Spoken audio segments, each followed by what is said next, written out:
Good morning, everyone, and thanks for coming. We'll give people another minute or two to get in, and then we'll start.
All right, good morning, everyone. As people, it looks like a lot of people are here, so as people keep trickling in, we can go ahead and get started. The first thing on the agenda is the opening remarks. Dennis, do you have anything? Just welcome everyone. It's a beautiful day. We got some good news earlier this morning on the vaccine, which hopefully we can get that out and someday soon meet in person. But until then, enjoy the Zoom and enjoy this day. It's beautiful outside. Try to get outside a little bit. And Michael, back to you. Thank you, Chief. So per our usual meetings, the first item on the agenda will be our MEMA updates from our local coordinator.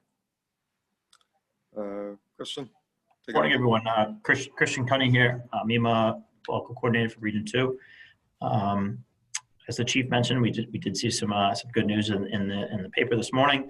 But as the cases continue to increase, we're really standing up our posture and beginning to kind of set up the structures that were in place back in the springtime. So our warehouse in Franklin is operating at full capacity. We see the supply chain opening up in some regards, with difficulty continuing in regards to gloves and N95s. Nitrile gloves are a struggle for many of our departments, and we are available to continue with those requests, those critical needs, if the community does come to that level. In regards to our isolation and recovery hotels, there were 5 hotels that were stood up across the state to house homeless individuals or folks that could not isolate in their own homes. We've closed 4 of them and continue to operate a site in Everett, and can provide transportation if you do have any homeless folks that do need a place to stay. We're averaging about 20 occupants per day. And we're looking to continue to stand up some other facilities down in the Brockton region as we head into the fall and winter.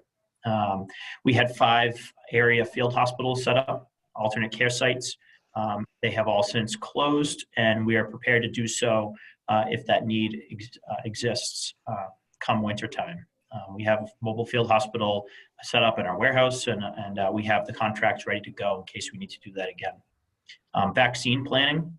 The state has released an initial draft. DPH is the lead on this, on vaccine planning. It's a very holistic, more philosophical look at how the vaccine is going to be distributed, equitably and really efficiently. But we're looking to continue the operational and logistical needs to really help our community partners in this role.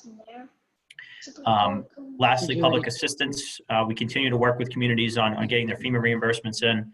And then I know Michael has worked hard to get your EMPG grant in, and that's already been received. So a lot of work going on our end, but we also look forward to the CERC meeting tomorrow to renew your LEPC certification. So Michael will be joining us in that tomorrow, and we look forward to presenting you with another certificate for your certification. So with that, I'm available for any questions, but thanks for inviting me. Thank you, Christian. Does anyone have any questions for him? Anything MEMA related? I do. I have one quick question, Christian. In regards to the recovery hotels, who do we contact if we need that? So the recovery hotels. So if you have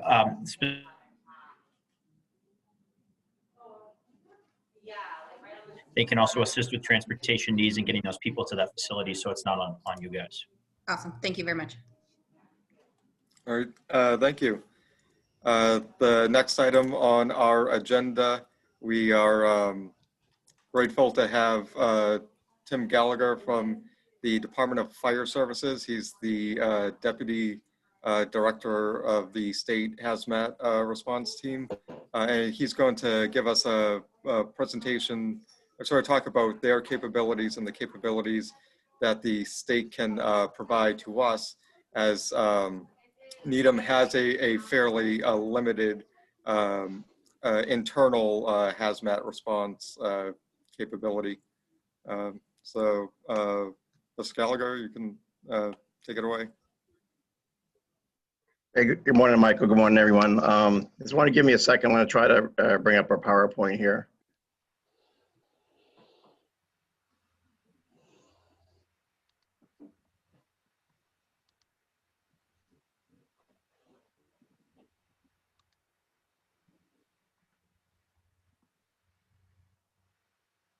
Can everyone see that? Yes. Okay, thank you. Okay, good morning, everyone. As introduced, I'm Timothy Gallagher, Deputy Director of the State Hazmat Team. For those of you who don't know, our office is located at the Fire Academy in Stowe, Massachusetts. But obviously, we branch out throughout the state. And really, we are a specialized program where we're able to respond to all the communities across the Commonwealth, protect the public environment during any incidents involving a release or potential release of hazardous materials. Currently, Boston, Cambridge, and those local areas have their own hazmat, so we don't tend to go into those cities. But if at any time they ever needed help or anything like that, we could definitely help them at the same time.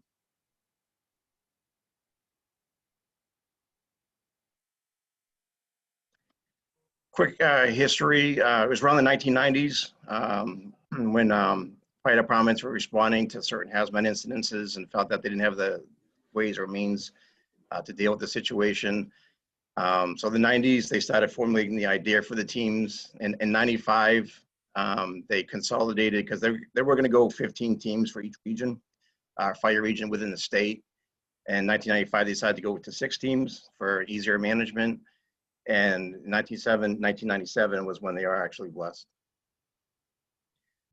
So who are we? So altogether, we at full strength, we have 270 hazmat technicians across the state. And all these technicians are full-time firefighters.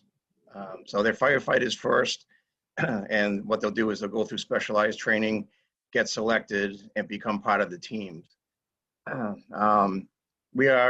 Our whole mission is under Mass General Law 21K. It's really our whole law, how we respond, what we can do, what we cannot do. So if you take a quick look at that, that is something that will really formulate exactly what our mission is.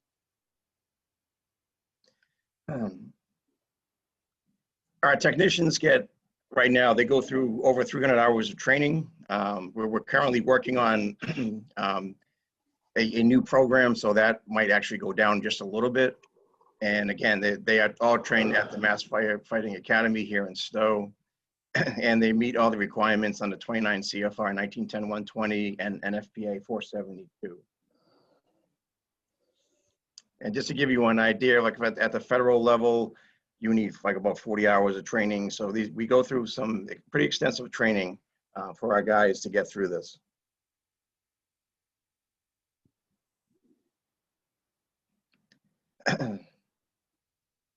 So each individual technician will go through a monthly training. It's 8 hours of training a month.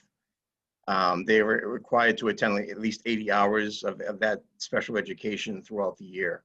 And again, this actually, it bones up to make sure that, you know, that they're on top of things. And they will continue to train as a team. I hope this slide looks a little bit better on your end. It's a little light, but the 6 districts that I had mentioned before, there are 45 technicians on each district. Now, each district, as you see, like District 1 is Cape Cod, Southeastern Massachusetts. District 2 is the Boston metro region. 3 is the Southern Middle Quadrant, Massachusetts. 4 and 5 are out in the west, and then 6 is North Shore, out to middle of Massachusetts. Within you guys would fall in District 2. Needham is right on the cusp of District 1, District 3, and District 2, but you would fall into District 2. So if you guys were ever to call us, our District 2 team would be the team that would actually be responding to your town.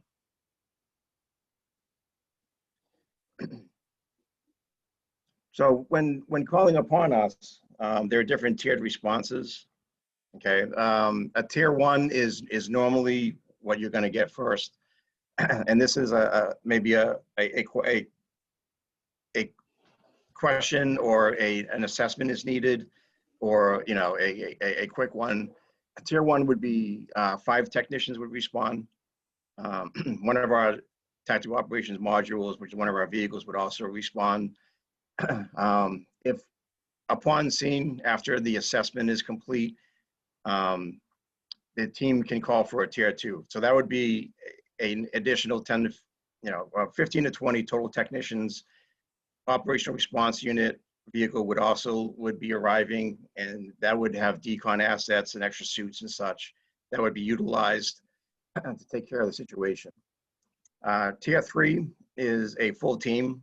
So if Needham would have a tier 3, that would be the whole District 2 team, which would be 45 technicians and at least 3 vehicles responding to assess the situation. So I've been here a little over 3 years. That the tier 3 is the highest tier that I have personally been on. And those mostly have been rollovers, vehicles containing hazardous material rollovers and such.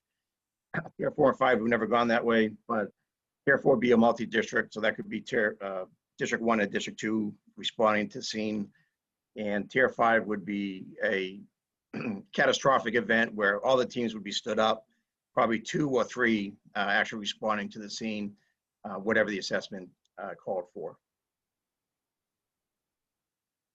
So the technical operations module, as you see here, it's a large vehicle. So if you do need us, keep in mind we need a little space.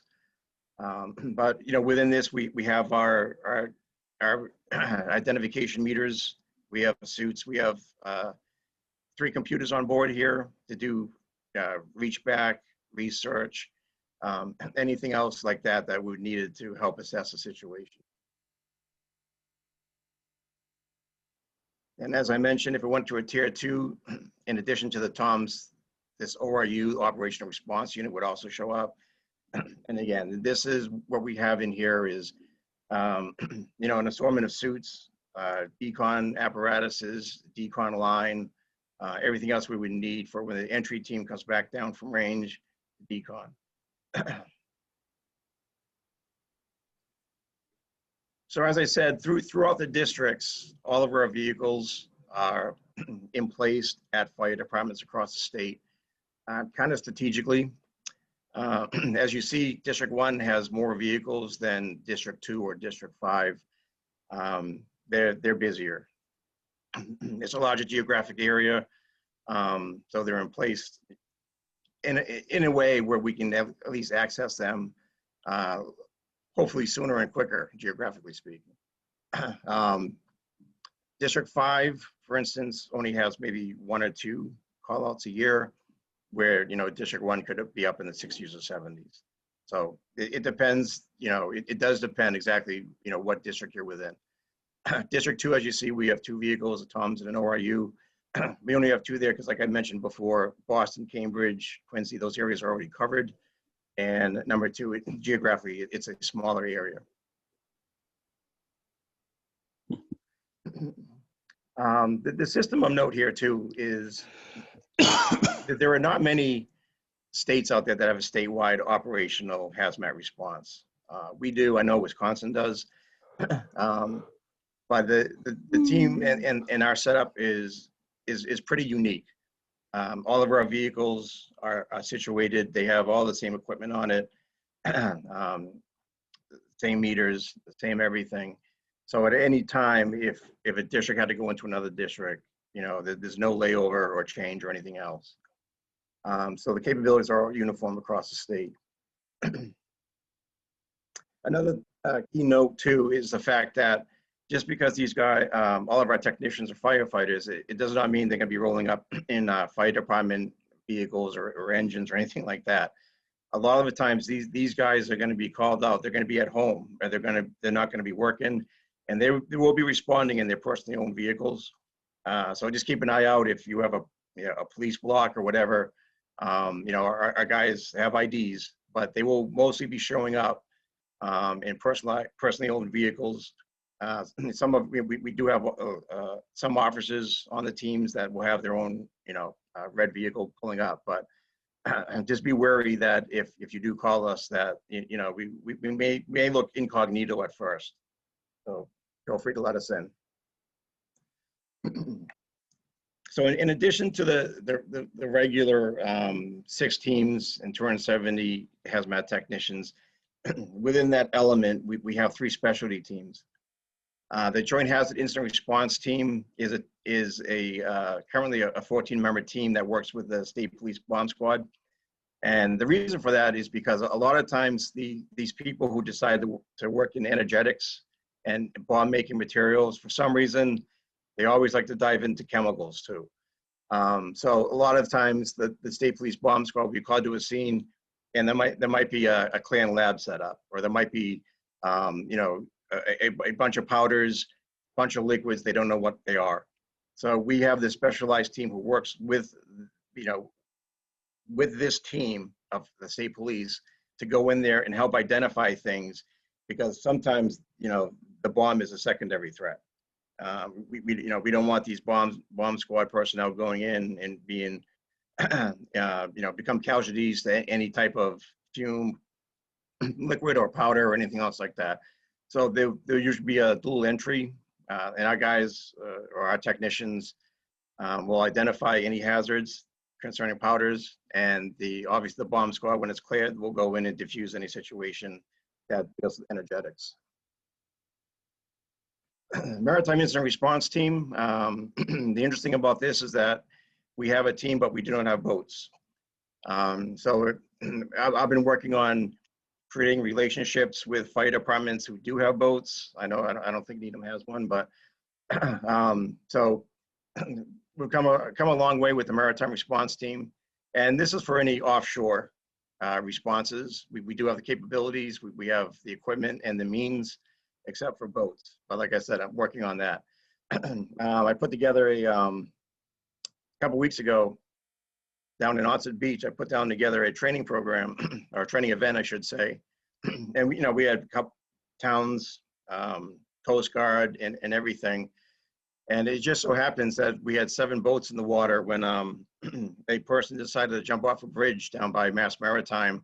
So we immediately had 7 boats respond and save the person. So I don't know if that was a good day for him or a bad day, but it's just interesting that he picked the exact time that we had 7 boats in the water, all 2 minutes away from the event. The Technical Support Unit, or TSU, like what you're looking there is an area array, and really mostly what this team is technical support and at an incident, a hazmat incident. So if we have a hazmat incident on team on site, they can call these guys. You know, they're better. You know, they're good with computers. They're good with the equipment. For instance, one other thing that this team can provide is fire ground air monitoring. And, you know, so if you have a fire, you know, maybe the fire is not a hazmat, but it can be burning hazardous material, and that smoke and that hazard may be risen into the air and going downrange. So with that, our team can set up these area arrays and check for any foreign material that could be harmful to people downrange. So in addition to hazmat, by definition, we do have unique capabilities dealing with chem, bio, rad, and nuclear. Even to the point of warfare agents. Our biggest thing for the past 2 years has been fentanyl. I'm not sure how much it's been affecting your town, because we're not called every single fentanyl call or hazmat material, but we are called. And that's just something that where our capabilities have increased along with the capabilities by certain companies. The one thing about us being very unique in our response and capabilities is that a lot of companies will give us their instrumentation and have us go in the field and actually test it and come back with feedback. So the MX908 it has improved greatly in detecting fentanyl and other white powders. We do events, but primarily only 4 events that we primarily are on hand, physically on hand for, and the Holyoke St. Patrick's Day Parade, July 4th Boston, the Plymouth Parade for Thanksgiving, and the Boston Marathon. I mean, obviously all of those were canceled this year, but we stand up for these events. And it's something that we've done in the past and we'll continue to do. Why do we exist? Well, hazmat does happen, and it's very interesting. Obviously when COVID hit and we had the lockdown, I transitioned over. We actually ran the Foxborough mobile COVID test site, and also one out in Springfield. So as I managed the one in Foxborough, it was interesting because all of our callouts almost disappeared. And it's kind of interesting to me because it kind of proves that like hazardous material is man-made. Most, like 90% of the time, it's caused by a person or a mistake or something like that. And for like 2 months, we had like 0 calls in hazmat when the lockdown went on. It was very, very interesting to see. And like Murphy's Law, it exists. If you see the one in the middle, the truck leaking hazardous materials under Worcester Bridge, got on scene on that one, and it hit a railroad bridge, and believe it or not, which was probably the right thing to do. Someone stopped the train that was on top of the tracks, but at the same time, the train that was on the bridge at the time was a huge tanker of chlorine. So it's kind of amazing that could actually happen. So we kind of suggested, can we move that train away, get the chlorine out, and then we'll deal with the current hazmat situation. Yeah, and again, like I said, talk about human error. This truck, obviously, there were so many signs and warnings and whistles about height of the bridge, and this guy drove right into it. And there was a sign right next to the truck, big yellow sign saying, showing that the bridge height was like 12 feet, 3 inches. And the quote of the day was, I heard someone behind me go, how tall was that truck? And someone said, well, it's at least 12 inches. 12 feet, 4 inches tall, guaranteed. I was like, right on. So I went back a little bit for Needham, just to give you guys an idea of what we've responded to for your town. As you see, when it rains, it pours. You had 2 in October of 2012. So waste drums are paint and thinners. This was quoted in the report exploded. Usually they're not explosions, but when a solidification product was added. So someone made a mistake. They added material into another material, caused issues. The person received burns, and they were escorted to the hospital. We responded to the anhydrous ammonia alarm at a business. No release was detected. And again, just because we go doesn't mean this hazardous material. You know, if you don't know, you know, we can, like I say, sometimes it's best for us not to find something than to find something. So in this case, again, we were called, we went in, our alarms did not detect any release, and business reopened. November 2017, overdose, potential use of fentanyl. And as you see here, the word potential, because in the early goings, the companies that make this equipment weren't up to par as of yet, because fentanyl was new. They have to build libraries, they have to build all this stuff, and it took them a little while. So with our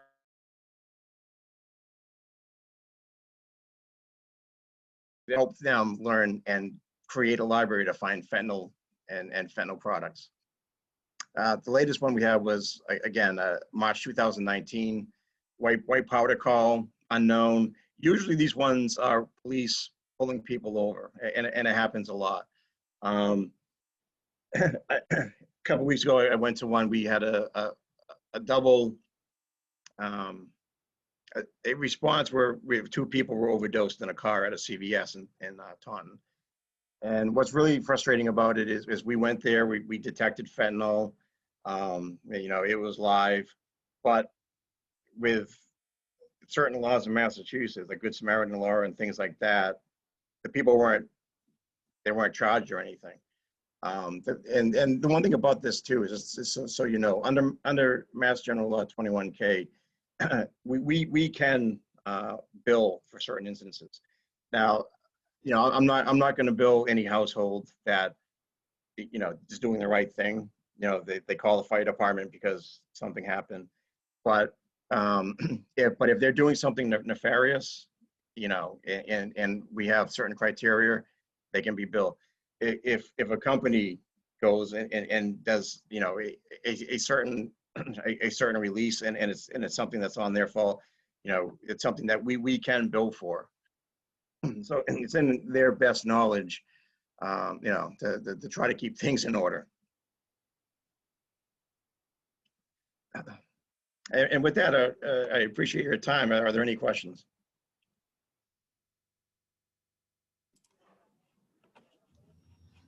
Tim, thank you for all this information. It's good to know.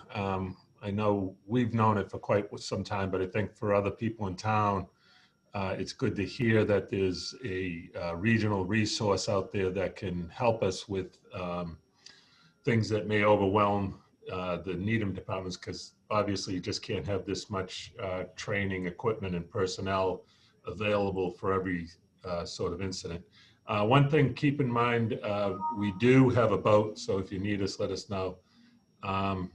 It's actually a pretty good boat too. You might be surprised, but Needham's surrounded by the Charles River on 3 sides, so we're not as landlocked as we look. But thank you very much for pointing out this information. I don't know if anyone else has any questions. Thank you. Right. I want to thank you as well. It was really interesting. I wasn't fully up to speed on all of that was available, so I appreciate your help. Yeah, and one quick point too is that everything with hazmat is time and patience. We try to get there, you know, like I said, really quick. What happens is if there's a call in Needham, our dispatch will put it out to District 2 to 45 members. And it depends where that person is at that time. If he's working or if he's at home or if he's on vacation, they will put in a time hack of how long it will take them to get to Needham. So it takes a little time, you know, like we could have 5 guys 45 minutes away. So it's going to take at least 45 minutes for us to get on scene. We obviously try to get there within an hour, but we normally have one person there within 15 to 20 minutes. So like I said, you know, patience is always a factor with us. Tim, if you could just talk a little bit more maybe on how people get on the team, because I think when you talk about the responses, it's not as if everybody's coming from Saugus or wherever. They're from all around different towns, and they live in different towns. So maybe if you could just say, you know, how become members of the team and how that ends up spreading out people for a greater response. Yeah, that's a good question, Chief. So it's kind of difficult to get on the team. I'll be brutally honest with you. Some of these firefighters wait 10 years before they're even considered. But what happens is when the firefighter goes through the training, they're not on a team as of yet. So they'll do all of that training, quote unquote, on their own. And then when they complete the 300 hours of training, they wait for an opening. And when that opening comes up, there is a third-party steering committee that selects who will be the next member of that team. Now, from my standpoint, Chief, like me and the director, we have nothing to do with the hiring. That is all on the steering committee. The district itself, their leaders can suggest, a person that they're highly interested in, and from there, the steering committee will do what it does. So, like I said, we've had people wait over 10 years before they get their opportunity. Because you almost have to wait for someone to retire, because really no one really quits from the team, because it's fast paced. It can be tough. Trust me. When I get a call at 11 o'clock at night and I have to drive out, 2 towns away from New York State. It's tough, but the teams are set up in a way where we get the job done.